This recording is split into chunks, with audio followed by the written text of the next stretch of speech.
Hello, Marty. How are you? Yeah, I'm good. I'm with Alex Vlahos here as well. And what's it like for you at the moment? Countdown to your fourth and in your capacity at the moment, last Cox Plate. It's a huge week. There's been a lot on, but a lot of adrenaline, like there is every year. But I think that final Cox Plate, as we know it, for everyone who attends on Saturday, is going to be quite sentimental, but a huge celebration at the same time.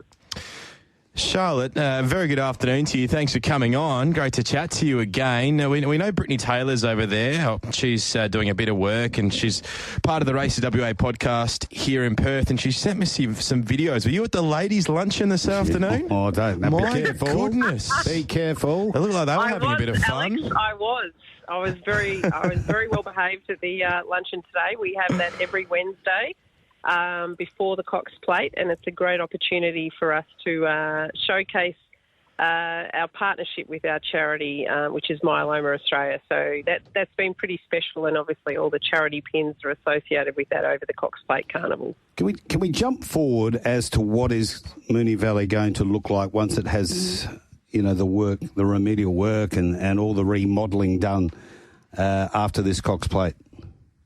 Sure. Well, straight after the Cox Plate, we're going through a bit of a decant process where everything is removed. A lot of things have already gone as it is now, but all the necessary cutlery and things like crockery are going to other clubs and other operators, so it's not going to waste in any way. And then basically the bulldozers will come in very early November. The track will be ripped up pretty much straight away. The grass is already growing down at Pakenham for the new relay of the track. But it'll be quite a drawn-out process in terms of getting it to a point where the club is welcoming everyone back in August 2027, and it'll be a much reduced racing calendar for that season. They'll take it easy with the new track, but the idea is that the straight will be wider, the home straight will be wider, slightly longer, bit of ascension with the camber, and the architectural design is designed to be more intimate. And I think you'd already say that the valley is quite the cauldron as it is now, and everyone talks about the atmosphere and the roar. That is intended not to go away, so we all hope that's the case. So what are they building? And we're going to talk about the Cox Plate in a moment. What are they building, Charlotte, around to, advance that feeling of it being a cauldron and an amphitheatre? Is it just going to be like a high-rise sort of apartments, buildings, restaurants, whatnot, entertainment precinct?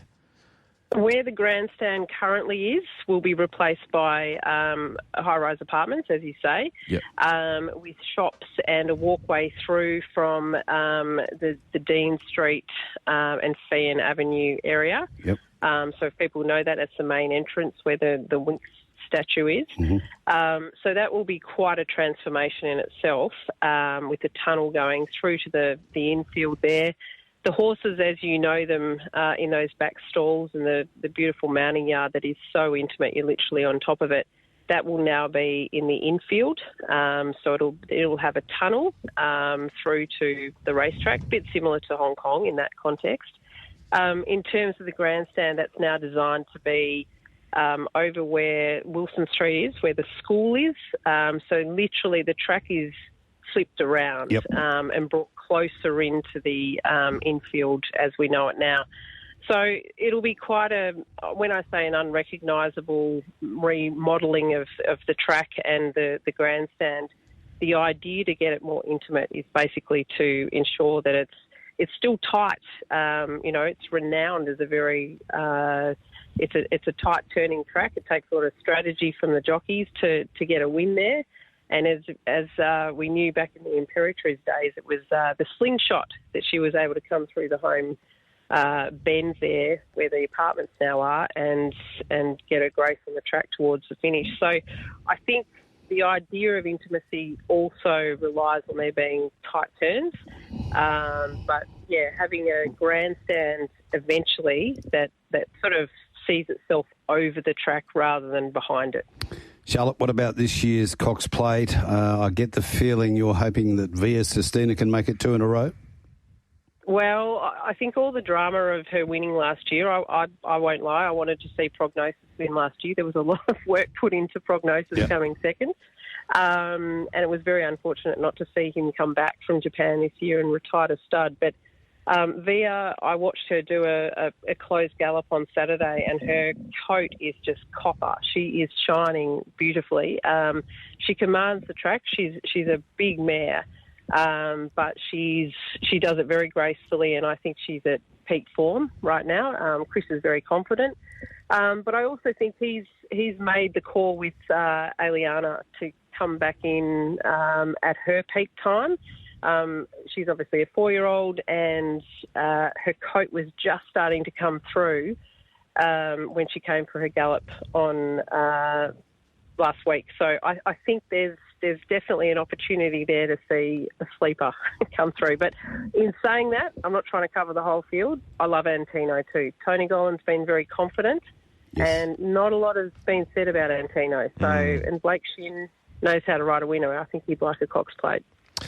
Well, it's a field of 9 Group 1 winners. You spoke about Prognosis. Is it a big task for yourself and your team each and every year to try and entice those 1 or 2 real big names? We have had some big European names and Asian names in the past few years. Prognosis, obviously Romantic Warrior, going back a few more years, State of Rest.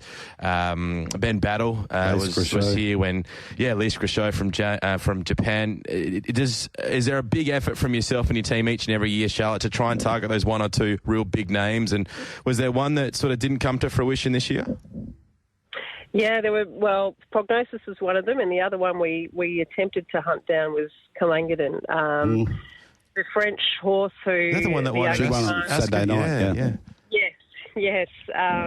We are hunting highly rated horses, and that's the basis on, calling it Australia's best race. These are weight for age, middle distance performers that, in terms of pitching to come to Australia, there's a lot of options for those horses, and particularly if you look at the 3-year-olds.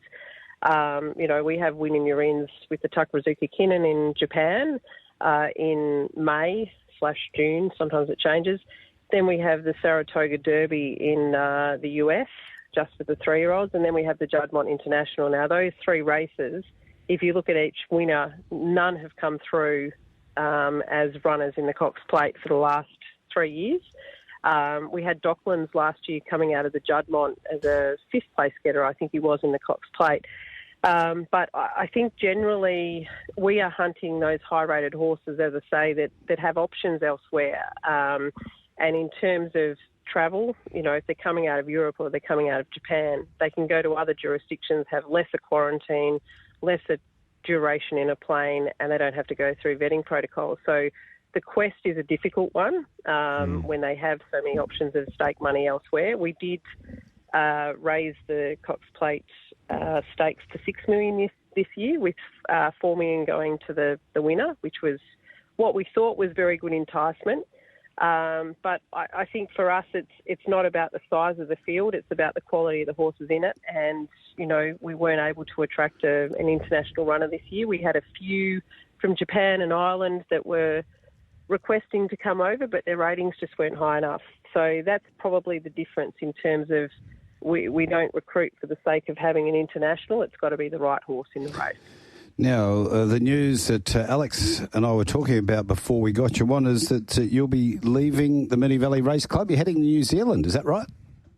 Well, I am. I'm doing it in a consulting capacity, not a full-time capacity. So I'll head over there 1 week a month to Cambridge, and I'm very much looking forward to getting back into PRA land and the broader industry outlook, particularly for New Zealand, who are going through a bit of a rebuild of their structure at the moment. Yep. I've always had huge admiration for their breeding finesse, and I'm looking forward to learning and understanding what's going on in New Zealand. They've obviously got a new arrangement, or relatively new arrangement, with Entain, who's the current principal partner here at the Valley. So Ladbrokes is our partner here, and I think I'm looking forward to learning a lot more about another jurisdiction, another country. And for me, PRA land, as my time was back at rower. I look forward to seeing more of that future outlook in terms of industry and what's happening with, careers in racing, what's happening with the product moving forward and welfare of people and humans. And, the opportunity to do that with New Zealand's really exciting. Fantastic, Charlotte. That sounds super. And you still clearly love getting back to WA. Saw you up at the Broome races this year supporting our local race clubs and WA race clubs. So you do enjoy getting back to your home state and supporting a few of the clubs? I love it, and I'd love to do it a lot more. Hopefully I'll get over before the end of this year, and maybe in the new capacity I'll have a bit more time to venture back to a place I truly love. Charlotte, you enjoy the big day there on Saturday. Fantastic. Thanks for giving us some of your time today, and I know you're on Via Sistina, so give us strength.